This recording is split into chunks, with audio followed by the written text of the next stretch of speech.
Oh yeah. There was one where he like invited them to heckle him, and I find it weird. Like a lot of people find jokes offensive when they're not directed directly at that person, but Jimmy Carr often will point out someone directly and talk to someone like directly and make fun of them and call them out, and that person finds that funny. And that's that almost seems backwards. It's funny though. They're fine with it though because they get called out by a comedian. Like so they're just coming to watch attention, the show, and like the attention is drawn to them. Yeah. And so they think it's funny because like they get called out by this guy that they probably have wanted to see for a while. Oh yeah. So they get like recognized by him, and that's kind of like a giddy thing. I get that, you know. Like wow, he's talking to me. Like wow, he just made fun of my sex life, but at the same time, like.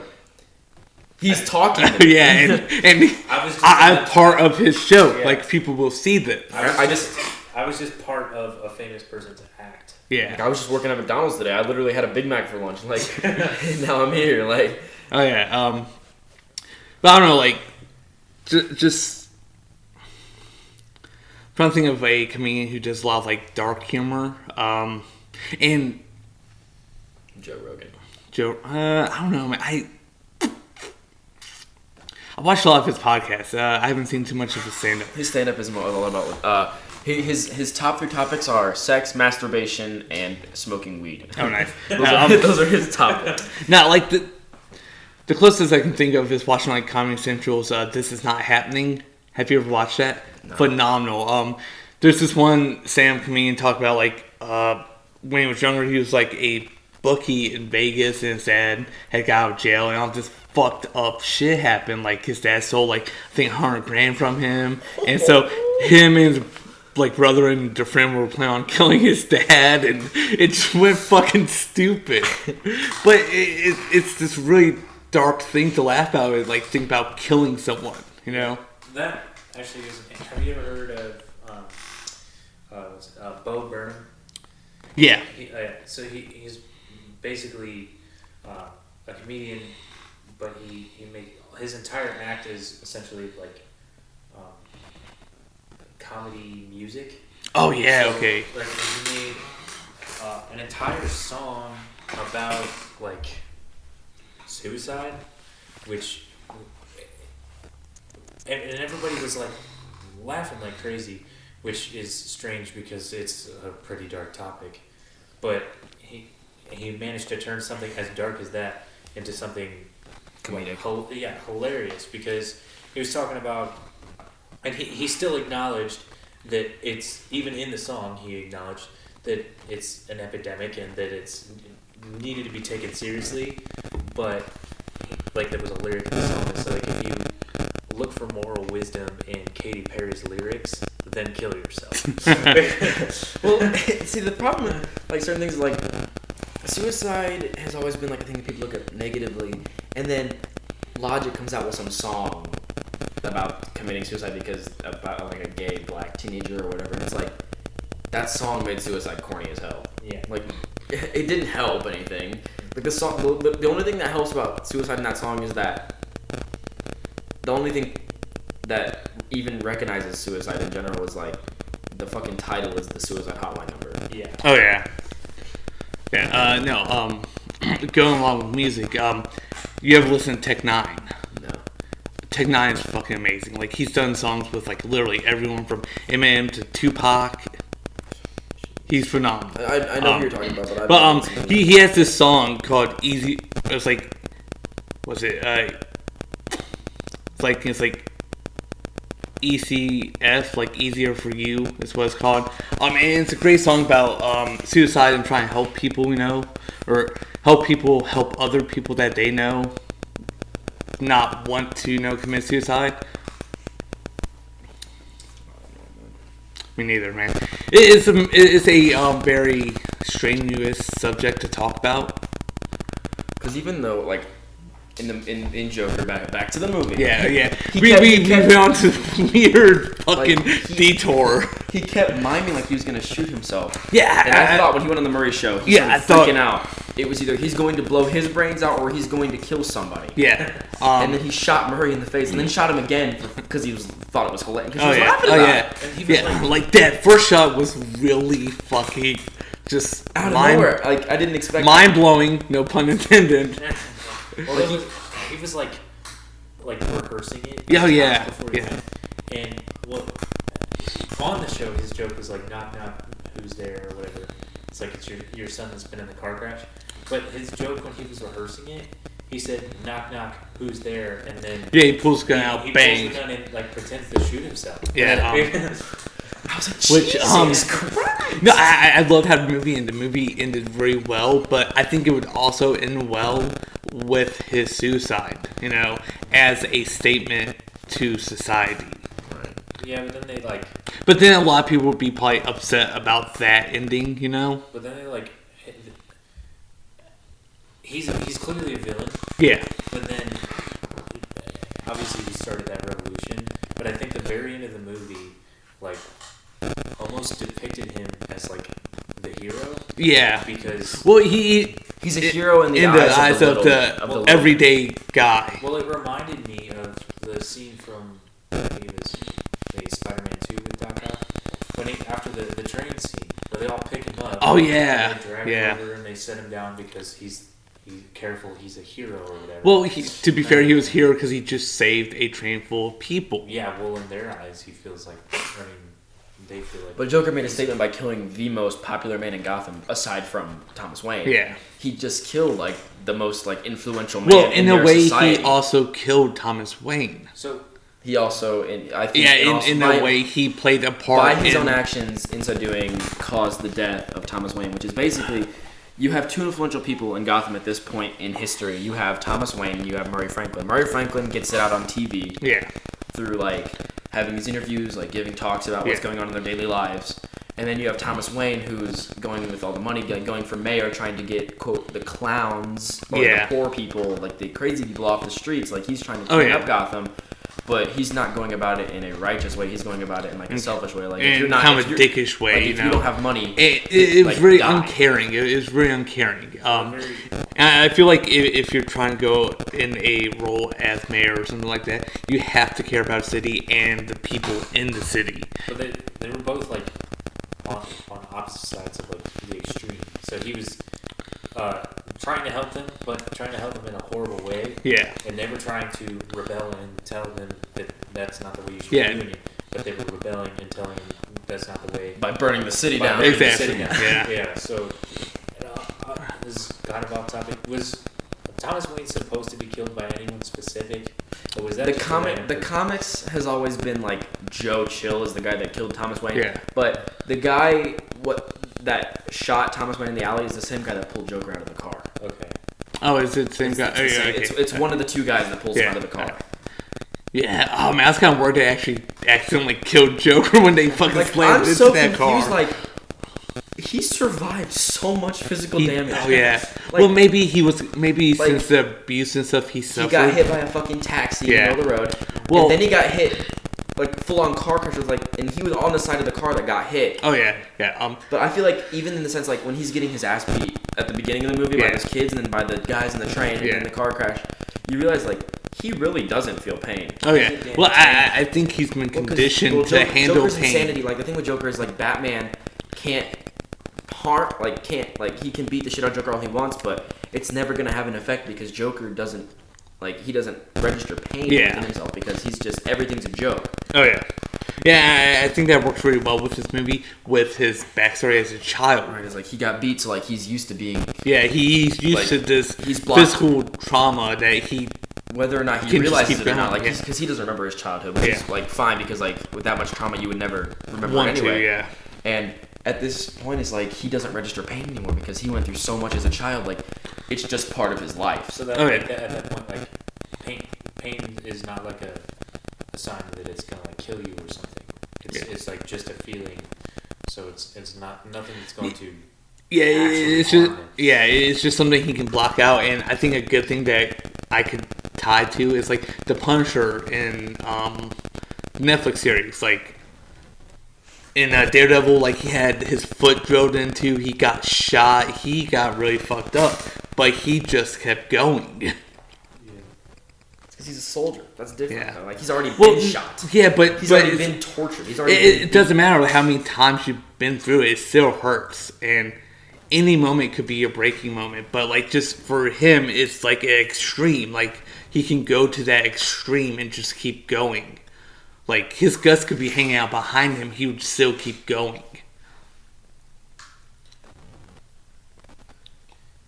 I thought Joaquin Phoenix did a really good job. Oh yeah. I've never really seen any Joaquin Phoenix movies. Have you ever seen Walk the Line? No, but it makes that's a great movie. It makes me want to watch more of his stuff. Yeah, I've seen some of his stuff. I know his movies, but I can't remember. Like, was that his, is that his real voice? What he used for Joker? I don't think so. Like, because he looks like a man who would have a deeper voice, but he's like, he sounds kind of timid. Whiny, timid. Well, in life, I know he doesn't do a lot of interviews and stuff. He doesn't like doing that. He's not comfortable with it. And the interviews he does do, he's kind of a bit of an odd guy, you know? Like when he walked out of Joker, it was like, do you think people will be influenced? Like, people are so worried that Joker's going to influence today's society, but it's like, nobody's been shot during these viewings yet. Like, when they showed off in Venice, like wherever they showed it off, in France? The opening, the first premiere of it, people stood up and applauded for 7 minutes. Oh yeah, that's a great and like, just Last time I heard something like that happening was like Back to the Future. So what? Like a standing ovation. Oh, okay. At a movie theater. Like this time. Well, maybe Endgame might have got some, but that's because we're all a bunch of fucking nerds. But no, it's weird. It's like the media wants Joker to fail. They want something bad to happen so they can blame the Joker movie. But this is it's really a shitty ideology because it's the same as saying like video games cause mass shootings or violence. They're looking for a reason to like, condemn it. Like they already have it. Like they've already made the verdict of like Joker is going to be a very controversial and influential in a bad way movie. But just like it happened during Dark Knight. Yeah. But that Joker was also phenomenal. Yeah, but he's not the causation of that. That guy went in there not even seeing the movie and just decided he was going to do that. Yeah. And Dark Knight was okay for me, but to be honest, I think Heath Ledger made Dark Knight. If it wasn't for Heath Ledger, I probably wouldn't like it as much. I wish he hadn't died because he could have been in Dark Knight Rises too. Oh, I know. That was my point exactly because my favorite parts of that movie were the parts where Joker showed up. Oh yeah. If it was just Batman or any of the other parts of the movie were just kind of meh. And Two-Face was also a awesome character. Two-Face was very thrown away though. He was only in the movie for 30 minutes. I know he could have had more. He was they kind of gave him an origin story and created him, but then just left him by the wayside. They killed him. Yeah. Did they actually kill him? Batman killed him. He tackled him off that ledge when he was going to kill Gordon's family. I haven't seen the Dark Knight. I can't remember. It's been so long since I've seen it. Batman kills Two-Face in that movie. But so they had Two-Face on screen for 20 minutes and then they killed him at the end. Yeah. So that was dropped off of a character. But it was a great Two-Face. I have not seen such a good Two-Face ever. So it was like the last Two-Face before him was Tommy Lee Jones when Jim Carrey was the Riddler. Yeah. So I was. It was a great Two-Face, but it was wasted potential because they could have done more. They could have. They should have done more. Really, what made Dark Knight Rises was the villains. Well, all those Batman movies, he faced off against Scarecrow, kind of. See, I didn't really watch the first one. And then he faced off against Ra's al Ghul. Oh yeah, which was amazing. That was such a good. Wait, didn't Scarecrow show up in Dark Knight Rises as well? He was in the opening. I don't. Because remember the fake Batman, or was that the third one? I don't know if it was Dark Knight or Dark Knight Rises that Scarecrow was back in.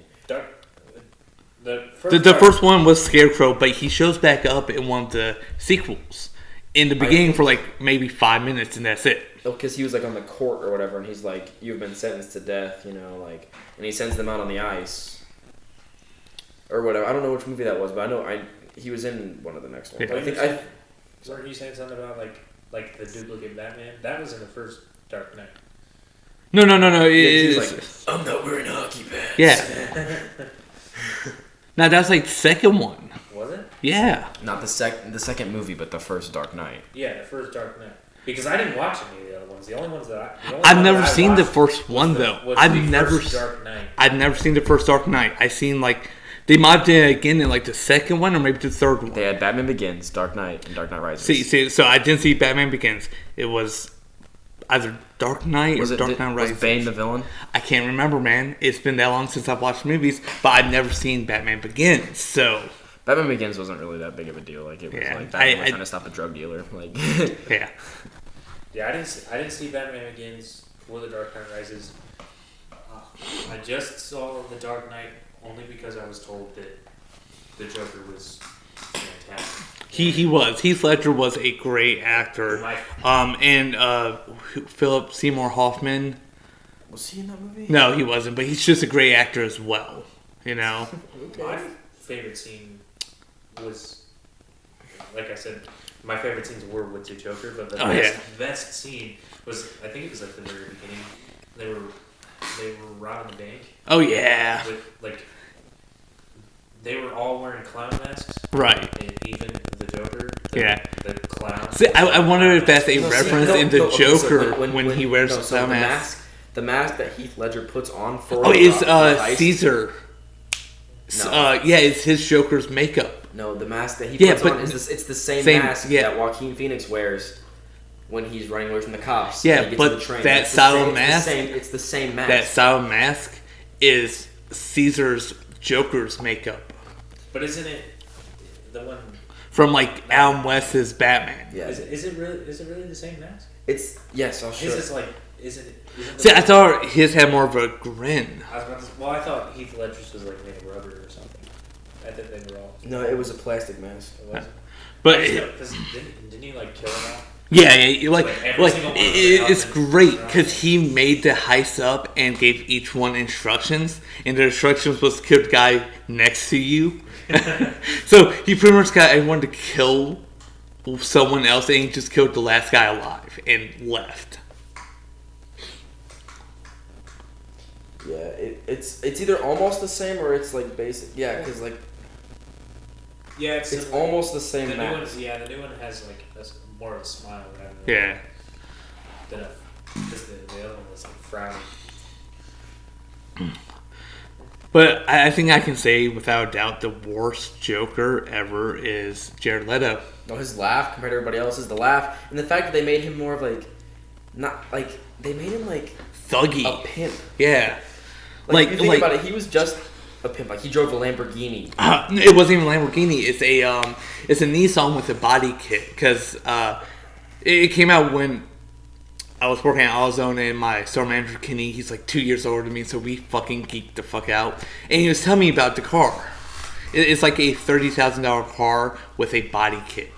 Right, he would like hang out at the club. And, like, he was actually like in love with Harley or whatever, but like they made him more of a thug. I understand like Jack Nicholson was a gangster. Yeah, like, he was gangster. That was perfect. Yeah, it worked very well. Well, I think part of the reason why, not to say that Jared Leto's Joker was amazing. I think that credit where it's due, he wasn't following, like, trying to fill the shoes of Heath Ledger. And that's a big shoe step in. And also, I think he knew that he was, people were going to hate him. He was doomed to fail. The shoes to fill, the writing was not that good. The design of the Joker, and how long he was in the movie, too. His on-screen time, like you never see him kill anybody. Yeah, I think if he could have changed the laugh and had a better script, he could have been a better Joker. I didn't like that he was tatted up either. I hated all the tattoos. Yeah, I didn't, and I don't like how they did Harley Quinn. You know, like fuck. Yeah, but they're coming out Birds of Prey, man. I don't know how I feel about it. I just, she seems very good guy-esque in this one. Yeah, she's more like Deadpool in this one, it feels like. But I've only seen trailers, haven't seen the movie. But what I'm actually excited for is Suicide Squad 2. It's like a soft reboot. It's not Suicide Squad 2. It's just Suicide Squad. Yeah, but it's the second one they've made, so I'm just gonna call it Suicide Squad 2. You can get over it. Wait, so It's a soft reboot. It's their soft reboot, and you know who's in it? John Cena. John Cena. Yes. We're not even bringing Will Smith back, even though Will Smith was like a perfect. Yeah, Will Smith was a great he was the Deadshot. I love that. Yeah, he's. Well, I didn't love the movie. I loved Deadshot. Yeah, I would love to see like a Deadshot solo movie. What I hated about Suicide Squad was the fact that they focused solely on Deadshot and Harley Quinn and all these great characters that they also had They were just kind kind of of shoot into the movie. yeah, and just were background characters. Like here, support them. You know. Yeah, like what was it, Captain Boomerang or whatever? That guy that died like right as soon as they first went on the mission. Yeah, Slipknot was his name.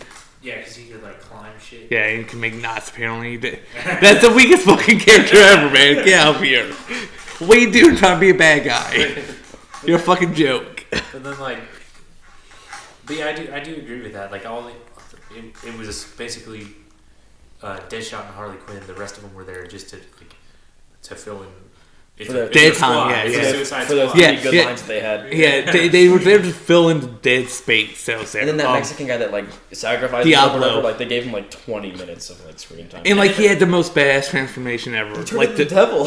yeah, like a Mayan devil. It was fucking dope. It was cool, and I feel like his death was supposed to be more emotional than it was. Yeah, but you didn't get that connection we didn't get to know him that because of Deadshot and Harley Quinn, well. The which only thing we know is sucks. that like he lost control and accidentally killed his family. And that's really disheartening right there, you They know? like did like it was like a 60-second backstory. Then. Yeah. So and that was all we got until because he didn't participate. That was actually his character.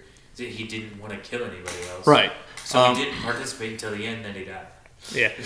and making Enchantress the main bad guy was just dumb. You know? It was fine. Like It was not She was fun. powerful I enough for just- them to. I just didn't like the fact that they just like insert her brother here. Yeah. He just kind of came out. And like Tom Hardy was supposed to be in it, but he dropped out. That's cool. No, as the one like Navy SEAL guy that was in control of them. Whatever his name is. Yeah, but he dropped out because I do believe it's because how much they were focused just on Deadshot and Harley Quinn's character, But that's okay because he came over to Marvel, got into Venom. Now he's gonna cross over with Spider-Man next movie, man. Oh boy, I can't wait. Do you think it's gonna be like a Venom versus Spider-Man? I think it's gonna be a team up because Venom's more of a hero in this version. I think they're gonna fight Carnage together. Yeah, he is. Venom. I really liked Venom, and not to say this is a bad thing, but because the only really experience that I've had with Venom was the Spider-Man 3, and he was like super bad guy in that one. So he was. Well, Venom's way always more, been kind of like an anti-hero though, where Yeah. everyone's like he would be bad, but then like he would always like he turns into Agent Venom at some point, like Yeah. works for Shield. And- Like so he's whether or not he's gonna be a good guy at some point, but like But he seems sometimes even more good than friggin' Deadpool. At Oh, some yeah. points. I mean, granted, he's a monster. Well, to be fair, are you talking about like the symbiote or like Eddie Brock, like Venom?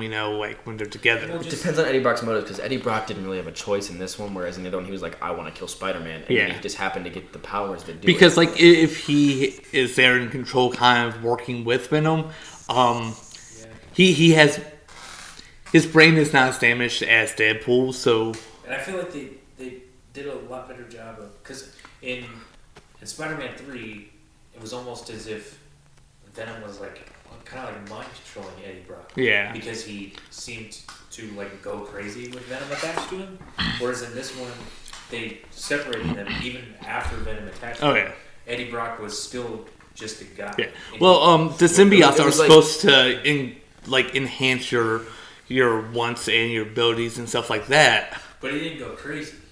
Like Eddie Yeah. Brock in Spider-Man, in Spider-Man 3, he hated Peter. Yeah. He hated Spider-Man. And like Peter when Parker. he was But I attached to don't the think symbiote, it just increased like 1,000-fold. Yeah, I don't think he wanted him dead Yeah. until Venom showed up. Yeah. Well, he was already in the church requesting that Jesus kill Peter Parker though. Oh yeah, true. Oh yeah, that is true. God, I forgot about that. So, okay, we are running out of time, guys. So, are we? No. Back to, okay, so... Wait, real quick. I want to mention something. It involves Venom. My favorite thing with, like, Eddie Brock in the comics, I think, is when he becomes anti-Venom. He runs... Yeah, I think it's when he's that one. He runs into Punisher as he's trying to save some chick, and Punisher's there, killing the people who kidnapped her. It's just, like, a coincidence thing. And, like, the bad guys get away and take her down to Mexico. So, like, Punisher tries to kill him, then they end up teaming up. And they go down to Mexico, and as they're crossing the border, like, the person turns away, and Punisher tries to stab Eddie Brock in the chest. But, like, Anti-Venom stops him, and he's like, I thought you said you weren't going to kill me. He's like, I lied. Like, that is great. So, Joker. Alright, Joker. Good movie or bad movie? Phenomenal movie. Great movie. I would suggest it to anyone. And I think it was a great movie, and I'm even 100% a Marvel fan over DC. Oh yeah, definitely. But I still like super love this. Okay, and if you had to give it out of 10, solid 9.5, 10 out of 10. I'd go 10 out of 10. I'd probably give it like a 9 or a 10, honestly. I feel like this is a great formula for the DC movies. If they did more like this, they would probably make more profit. I feel like Marvel is better at making like the brighter like. Yeah. Like, this is what needs to happen in movies, and then if DC stuck to only R-rated films. Yeah, like because they're really good at it. They can bring out their gritty, like even Batman as an R-rated hero. Yeah. Well, I mean, because like the way Batman used to fight, like Christian Bale's Batman was like more realistic. Like he was using like karate to fight these guys, but Ben Affleck coming out of the floor, chokeslamming people, like breaking faces, stabbing people. Ben Affleck's Batman was solid, but the writing for the movies was not. The writing was trash. Too much CGI, bad writing. It is tanking their films. How old was that movie though? Which one? When did Ben Affleck's Batman? Wasn't it like 15, 16 when it came out? I think it was either 16 or 17 actually. Yeah, it wasn't too long ago. It came out at the same time Civil War. Justice League was awful with the CGI. They're relying too much on bad CGI. I think they should scale it back, do a lot more practical effects. Hire the Marvel editors. Fuck. But no, I think like if maybe DC went to this style of filming for a lot of their characters and created a universe around this, where it's more realistic with stuff like that, it would do much better. Well, I think this movie in general is a pretty big comeback for DC. It is like because lately, because everybody was like, the team up of like Avengers Endgame was like the peak of superhero movies, like best superhero movie of all time. Oh yeah. One of the best movies of all time, probably too. And then DC was like, let's release a man going insane, killing people, no CGI. Yeah, no CGI. Well, maybe a little with the blood splatters, explosions or something like that, but like little to no CGI. Yeah, no big cameos, no big team up, nothing crazy. It was just Joker. Yeah, and that's hard to go against because they had in Endgame. Like, I don't know how many, but like a shit ton of characters, well-known characters. Well over 30 characters in game. That was probably a huge part of what made the movie awesome to everybody. It's because the only thing about Endgame is like you didn't need to get introduced to the characters because they each had their own individual origins in the build-up, in the build-up. Yeah, and I think that's what DC's lacking. Like, they did Superman versus Batman. Of course, you don't need an origin story for those two. You know it. But then, like, they kind of rolled into Justice League without introducing Flash, really, or Cyborg. They introduced Wonder Woman after the fact. But what I would say Wonder Woman is pretty well known already, I feel like she didn't really need an introduction, but like at the same time, like doing big team up movies, like you need to have some type of introduction. Yeah, and plus, even with that, DC was like, yeah, we'll go up against that with a solo movie. Which is difficult to do. A movie with this many characters, and that many characters was probably a huge part of the reason why it did so well. And DC just releases a solo movie with one character. Even when they came out with Avengers, like the only character that hadn't previously been introduced was Hawkeye, and all you need to know is like he can shoot a bow and arrow. Like, well, no, he's like it's weird. He has this weird ability to be able to shoot anything anywhere without missing. And they really show that in Avengers. Right, but like when he's up on the roof like, and he just shoots. He's the only character. It's not him showing off; it's him knowing like, where they're going to be. But he's the only character in that movie. Like even if they wanted to like give him a bit of an origin, even though they didn't, like because he'd already been an agent for however many years of Shield. Like Black Widow was in Iron Man 2. Yeah. Captain America had 2 movies before, or 1 movie before Avengers came out. Iron Man had 2 movies by the time Avengers came out. Hulk technically hadn't had his movie come out. He had a lot of movies. Edward Norton's movie was still technically part of the MCU. Yeah, isn't it still canon? It's canon, and because Tony Stark was still at the end of that movie, and so was Thunderbolt Ross. Yeah. Oh yeah. So it means at one point we could eventually possibly see Red Hulk. Oh yeah, I hope we do, because we're getting She-Hulk, and that's exciting, and Moon Knight, and Blade. I cannot wait for Blade. Blade is gonna be great. Mahershala Ali, bro. I fucks with him. Oh yeah, he was great in Luke Cage. He played Cottonmouth. But this is a new one coming out. Who's like the master of like karate or something? Taskmaster. He's gonna be in the Black Widow movie because he can copy any fighting style to a T. Well, no. But he still has problems finding like Deadpool and the Punisher. Because Deadpool is so unpredictable. Deadpool doesn't keep up with himself anyway. Yeah, and Punisher just is such a great fighter, hand to hand. Like in the comics, he almost bested Captain Marvel with the War Machine armor. So, didn't you mention that Bucky, the Winter Soldier, and Falcon are supposed to get a TV series? They are. But they are supposed to get a TV series with those 2 actors. Yep. Yes, they're keeping all actors. I love that. See, the one thing I don't like about the MCU TV shows is like you have to watch the TV shows if you want to understand what's happening in the movies. Yeah. See, I'm fine with that because I'm a big fan. I enjoy that. You know. Well, I've never watched Agents of Shield. I've tried to, but I just haven't. It got weird. They introduced Ghost Rider though. They're not really well-known superheroes either. Like there's people with like super strength. They can run fast, so they can fly. Yeah, it's the lower tier comics that it's like sea-level heroes. Yeah. But they did introduce Ghost Rider, which I'm happy for. But it's not Giant Blaze. It's I can't remember the kid's name, but he drives like a '69 Charger, and technically he doesn't have the spirit of vengeance. He's just possessed by his like uncle or something. So he gets like kind of like Ghost Rider powers. But he's getting his own TV show too, I'm pretty sure. Yeah, on Hulu, which I heard they're gonna make it darker and more gritty. I hope so, because he deserves that. All right, well, Joker, great movie. Anybody got any shout outs you want to do? Gavin Beck, find me on Instagram. My username is Young Follinger. Look up Gavin Beck, you'll find me. Kyle at OPC Gaming, Toxic and Drip, Instagram. What is my Twitter? My Twitter, I think it's like OPC Gaming as well. Just look around. Also, before I... Thank you for coming on the show with us, Carter. Yeah, thank you, Carter. Bro. But real quick, when you look at my YouTube channel, it's a controller eating a chip playing with its knob.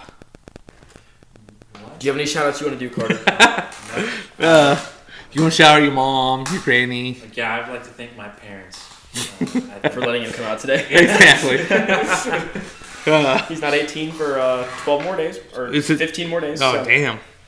15 days, man. He's getting on alcohol. Yeah, I'm working on the time travel process, but it's not going well. Anyway. Yeah, it's going day by day. Right, well, that's the podcast. Thanks for listening. We'll catch you either next week or a week after. Wait, real quick. Are we doing weekly or bi-weekly? Whatever we have time for. So we're either going to be weekly or bi-weekly. Just stay tuned. We'll show up. Maybe. All right. Peace. Deuces. Bye.